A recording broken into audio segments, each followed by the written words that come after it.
Hello everyone, welcome to study Chakra. तो इस video में हम लोग एंगुलर क्वांटिटीज़ के लिए क्या काइनेमेटिकल इक्वेशंस हैं ये देखते हैं। देखो, लीनियर क्वांटिटीज़ के लिए काइनेमेटिकल इक्वेशंस हम लोग ऑलरेडी पढ़ चुके हैं और आप लोगों को पता है कि काइनेमेटिकल इक्वेशंस हम लोग कब यूज़ कर सकते हैं। देखो, काइनेमेटिकल इक्वेशन जो आया था वो एक कंडीशन पे कि जो एक्सेलरेशन है, यहाँ पे मैंने कुछ यहाँ पे स्टार्टिंग में नहीं लिखा है, तो इसका मतलब ये लीनियर एक्सेलरेशन की बात कर रहा हूँ मैं, ठीक है। एंगुलर एक्सेलरेशन में हमेशा एंगुलर मेंशन होगा। तो जो ये एक्सेलरेशन, लीनियर एक्सेलरेशन है, ये अगर कांस्टेंट होगा, ये कंडीशन है, तब हम लोग काइनेमेटिकल इक्वेशंस है कुछ उसका यूज कर सकते हैं। फॉर एग्जांपल, हम लोग को पता है जो हमारा पहला काइनेमेटिकल इक्वेशन है that is v is equal to u plus a t. ये हमारा फर्स्ट काइनेमेटिकल इक्वेशन है जहां पे v क्या है, v is final velocity, u initial velocity, a acceleration और t टाइम।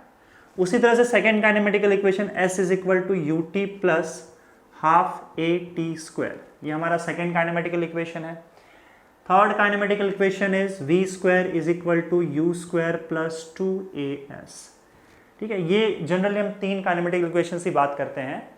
लेकिन अगर एक्सेलरेशन कांस्टेंट है तो कुछ दो और इक्वेशंस का हम लोग यूज कर सकते हैं, जिसमें एक इक्वेशन होता है that s is equal to, तुम्हारा जो डिस्प्लेसमेंट है, displacement s is equal to u plus v upon two into t. ये एक और इक्वेशन हम लोग यूज कर सकते हैं अगर एक्सेलरेशन कांस्टेंट होता है तो। इनके टर्म्स आप सब लोगों को पता है, पहले पढ़ चुके हो। अब s मतलब डिस्प्लेसमेंट होता है, अगेन ये u initial velocity, time acceleration, then v is final velocity, a acceleration, s displacement. यहाँ पे भी वही चीजें हो जाएंगी, displacement, initial velocity, final velocity and time. ना एक और इक्वेशन का जो यूज किया जाता है that is Sn is equal to u plus a by two two n minus one. What is Sn? Sn is nothing but it is displacement in nth second.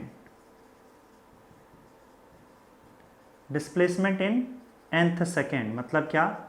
जैसे आपसे किसी ने कहा कि भाई पार्टिकल का, आपको उसने बोल दिया कि इनिशियल वेलोसिटी है कुछ ना कुछ और उसका आपको बता दिया इतना एक्सेलरेशन है, तो मुझे बताओ कि उसका 6th सेकेंड में क्या डिस्प्लेसमेंट होगा। 6th सेकेंड मतलब 5 सेकेंड और 6 सेकेंड के बीच में, 5 सेकेंड एंड 6 सेकेंड के बीच में क्या डिस्प्लेसमेंट है। तो हम क्या करेंगे, इस इक्वेशन में a और u का वैल्यू डालेंगे और n के जगह पे 6 डाल देंगे। So that is displacement in 6th second. उसी तरह से किसी ने पूछा कि 4th सेकेंड में क्या डिस्प्लेसमेंट है, तो आप n की जगह पे 4 डालोगे। 4th सेकेंड में डिस्प्लेसमेंट का मतलब है 3 सेकेंड से 4 सेकेंड के बीच में कितना डिस्प्लेसमेंट हुआ। तो इस तरीके से आप nth सेकेंड में डिस्प्लेसमेंट कैलकुलेट कर सकते हो अगर आपको इनिशियल वेलोसिटी पता है और एक्सेलरेशन पता है तो। ठीक है, तो ये तो चलो बात हो गई लीनियर क्वांटिटीज की, ये हम ऑलरेडी जानते थे सारे इक्वेशंस। नाउ एग्जैक्टली इसी तरीके से हम लोग क्या करेंगे, काइनेमेटिकल इक्वेशंस यहाँ पे लिखने जा रहे हैं एंगुलर क्वांटिटीज के लिए। तो एंगुलर क्वांटिटीज में करना क्या है, देखो यहाँ पे क्या कंडीशन था कि आपका एक्सेलरेशन कांस्टेंट होना चाहिए, तो ये इक्वेशंस आए। उसी तरीके से आपका एंगुलर एक्सेलरेशन यहाँ पे कांस्टेंट होना चाहिए। अगर आपका एंगुलर एक्सेलरेशन कांस्टेंट है तो ही हम इन इक्वेशंस को यूज कर सकते हैं। तो सिमिलरली इसी तरीके से ये इक्वेशन नहीं बनेगा। बस यहाँ पे करना क्या है आपको कि लीनियर डिस्प्लेसमेंट की जगह पे आपको एंगुलर डिस्प्लेसमेंट यूज करना है, लीनियर वेलोसिटी की जगह पे एंगुलर वेलोसिटी और एक्सेलरेशन की जगह पे आपको एंगुलर एक्सेलरेशन यूज करना है। ठीक है, बाकी टाइम तो वैसा ही रहने वाला है। तो सिमिलर इक्वेशन यहाँ पे हम लिख देते हैं। Now what is v over here? v is final velocity. तो यहाँ पे क्या आ जाएगा बताओ, ये इक्वेशन कैसे बनेगा? Final velocity, initial velocity, acceleration और टाइम है। तो यहाँ पे हम मान के चलते हैं कि फाइनल वेलोसिटी ओमेगा है और इनिशियल वेलोसिटी आपका ओमेगा नॉट है। तो इस तरह से इक्वेशन क्या बनेगा बताओ, omega is equal to omega not plus a is acceleration और यहाँ पे क्या हो जाएगा, angular acceleration alpha into t. तो ये आपका पहला इक्वेशन आ गया। Second equation s is equal to u t plus half a t square. Displacement की जगह पे linear displacement, that is displacement की जगह पे एंगुलर डिस्प्लेसमेंट, और एंगुलर डिस्प्लेसमेंट क्या होता है, theta. So theta is equal to s is equal to u t plus half a t square. तो यहाँ पे इनिशियल वेलोसिटी ओमेगा होता है, omega nought. So theta is equal to omega nought t plus half alpha t square. ये आपका second equation आ गया। Third equation में यहाँ पे क्या है, v square is equal to u square plus 2as। तो यहाँ पे v इज फाइनल वेलोसिटी, तो final angular velocity omega square is equal to omega nought square plus 2 alpha theta. तो ये आपका थर्ड इक्वेशन बन गया। सिमिलरली ये दो इक्वेशंस भी हम लोग यूज कर सकते हैं। तो ये इक्वेशन कैसा आएगा बताओ, s is equal to u plus v upon 2 into t. तो यहाँ पे हम लिख देंगे s is displacement, angular displacement हो जाएगा यहाँ पे, वहाँ पे था u plus v upon 2 into T.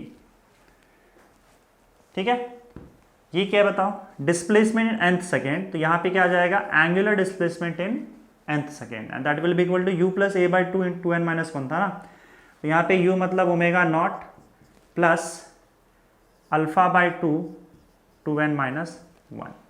Okay, and what is theta n over here, theta n is angular displacement आएगा। Okay, this is angular displacement in nth second. तो यहां पे भी अगर आपको किसी ने पूछा कि 6th सेकेंड में क्या एंगुलर डिस्प्लेसमेंट है, मतलब 5 सेकेंड से लेकर 6 सेकेंड के बीच में क्या एंगुलर डिस्प्लेसमेंट हुआ है, तो आप n का वैल्यू यहां पे 6 डाल दो। ठीक है, हाँ, उसके लिए आपको इनिशियल एंगुलर वेलोसिटी और एंगुलर एक्सेलरेशन अल्फा का वैल्यू पता होना चाहिए। तो आप 6 सेकेंड में ढूंढ पाओगे कि क्या एंगुलर डिस्प्लेसमेंट हुआ है। उसी तरह से अगर आपको किसी ने पूछा कि भाई 5th सेकेंड में क्या एंगुलर डिस्प्लेसमेंट है, इसका मतलब वो पूछ रहा है 4 सेकेंड से लेकर 5 सेकेंड के बीच में क्या एंगुलर डिस्प्लेसमेंट हुआ है। तो इस फॉर्मूले से आप वो पता कर लोगे। So these were some kinematical equations, ये ऑलरेडी हम जानते थे, और ये एंगुलर क्वांटिटीज के लिए काइनेमेटिकल इक्वेशंस हैं। ये हम तब यूज कर सकते हैं जब एंगुलर एक्सेलरेशन अल्फा का वैल्यू कांस्टेंट हो, अल्फा इज कांस्टेंट। ओके।